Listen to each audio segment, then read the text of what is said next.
Area of the square, side whole square, and area of the rectangle, length into breadth, right?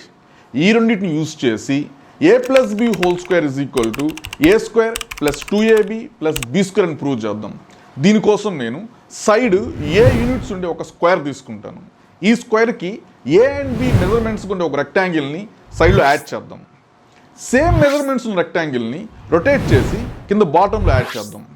ఈ length B ఉంటుంది కాబట్టి ఈ area ఒక square form చేస్తుంది with side B అనమాట.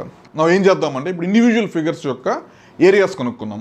First ఉన్నది ఏంటంటే మనకు స్క్వేర్ విత్ సైడ్ ఏ, కాబట్టి దాని ఏరియా ఏమవుతుందంటే మనకు ఏ స్క్వేర్ అవుతుంది. నెక్స్ట్ మనకు 2 రెక్టాంగిల్స్ ఉన్నాయి with a and be as measurements. So area of this rectangle ఏమవుతుందంటే మనకు ఏబి. సో మనకు 2 రెక్టాంగిల్స్ ఉన్నాయి కాబట్టి 2 ఏబీస్ వస్తాయి అనమాట.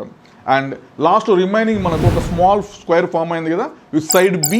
సో దాని ఏరియా ఏమవుతుందంటే మనకు B square.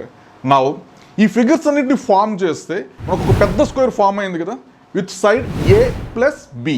So area of this newly formed square will be a plus b whole square which will be equal to sum of all areas of these individual figures అనమాట.